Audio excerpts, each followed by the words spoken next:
మీకే అర్థం కావట్లేదంటే నాకేం అర్థమవుతుందమ్మోరే.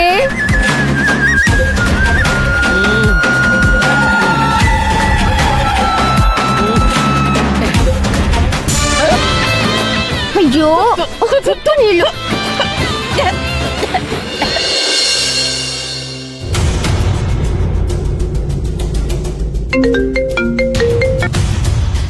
తులసి గారు చెప్పండి. మేడం, ఒక విషయం మాట్లాడాలి. చెప్పండి. మేడం, అర్జున్ గారు కాల్ చేశారు. అర్జెంటుగా ఆయన అకౌంట్కి 4 లక్షలు ట్రాన్స్ఫర్ చేయమన్నారు.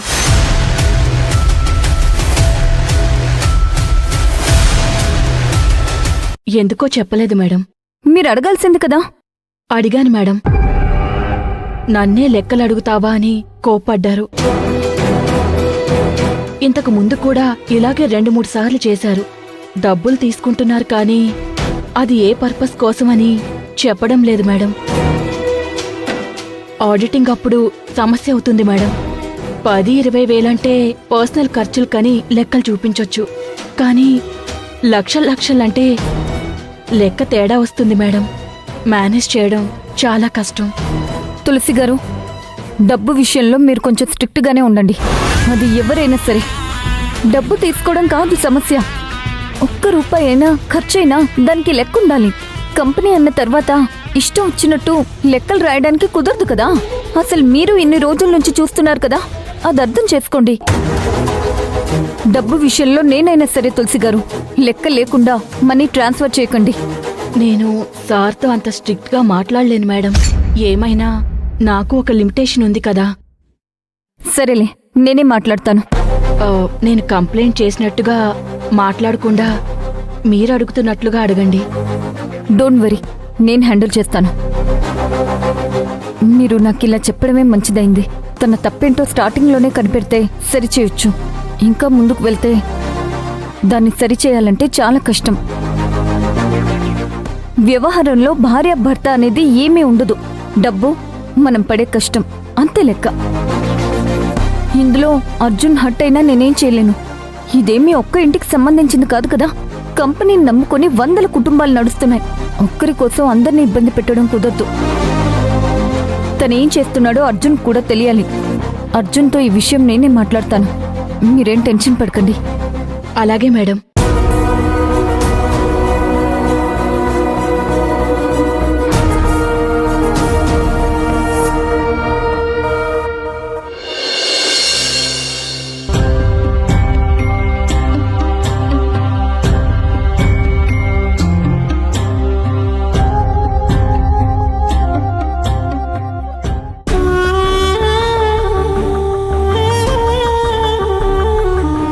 ఏంటది, ఇంకా పడుకోలేదా? ఇంకా సోఫాలోనే కూర్చుంది. ఓహో, అర్జున్ కోసమా? ఆ కాలం పోయిందమ్మా. ఇప్పుడు వాళ్ళ మధ్య అండర్స్టాండింగ్ సరిగ్గా లేదు. అడుగు, అర్జున్ వచ్చాడు. పద పద. అర్జున్, ఏంటి? తులసి గారి దగ్గర 4 లక్షలు ఎందుకు తీసుకున్నావు?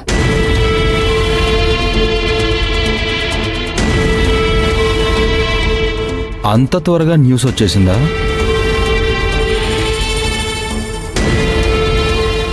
మొబైల్ నెట్వర్క్ కన్నా ఫాస్ట్గా ఇన్ఫర్మేషన్ వచ్చేసింది. అర్జున్, తులసి గారి గురించి అలా మాట్లాడుకో. అది ఆమె వ్యక్తిత్వం కాదు. మరి నీకెందుకు కాల్ చేసి చెప్పాలి? నేను అడిగితే నోరు మూసుకుని డబ్బులు ట్రాన్స్ఫర్ చేయాల్సింది కదా.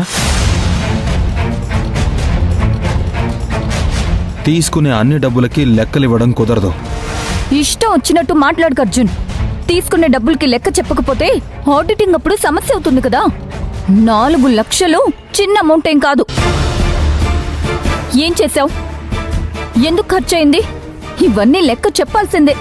ఆడిటింగ్లో లెక్కలప్పుడు నేను వాళ్ళని ప్రశ్నిస్తాను కదా. అందుకే ఫోన్ చేసి ఇన్ఫార్మ్ చేసింది. ఇదంతా మీకొక నెపం అంతే.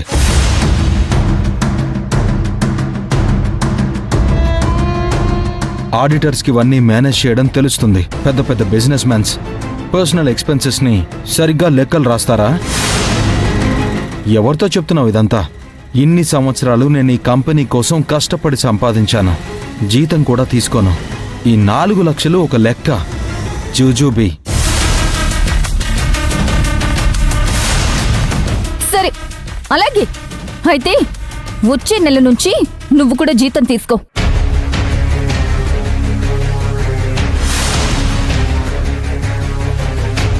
నెలకి 2 లక్షల జీతం. అది నీ డబ్బు. దాన్ని నువ్వు ఏమైనా చేసుకో, ఎవరికైనా ఇచ్చుకో. నేనేం దాని గురించి అడగను.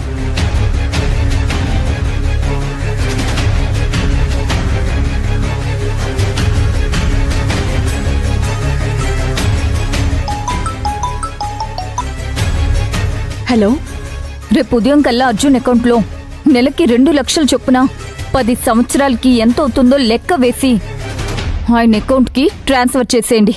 అది అర్జున్ శాలరీ అని అకౌంట్లో చూపించండి.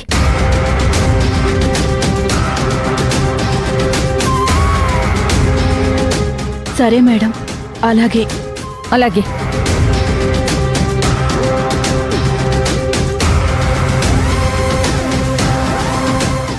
డోంట్ వరీ, నీ శాలరీ రేపే నీకు వచ్చేస్తుంది. ఎంత పొగరు నీకు! డబ్బుందని అహంకారం కదా నీకు? బలుపు, ఈగో. డబ్బుందన్న ఈగో నీకు.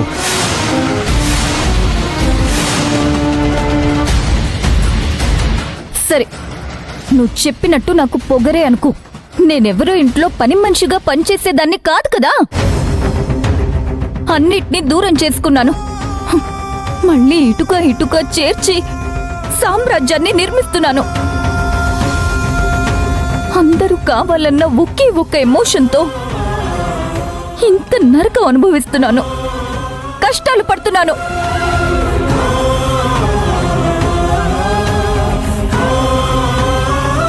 చూడు, నువ్వు అనుభవిస్తున్న కష్టాలు నా వల్ల పడుతున్నవి కాదు, నీ చెల్లి వల్ల అనుభవిస్తున్నావు.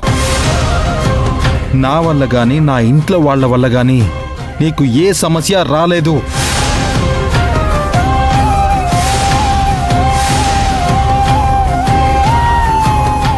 నీకు నీ చెల్లి మీద ఉంది ప్రేమ కాదు, పిచ్చి.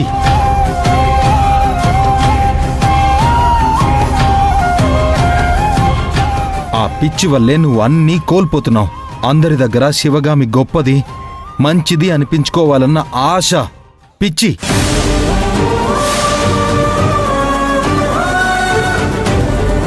నీ పిచ్చికి నీకు తోడుగా ఉన్నందుకు కష్టాలు అనుభవిస్తున్నది నేను.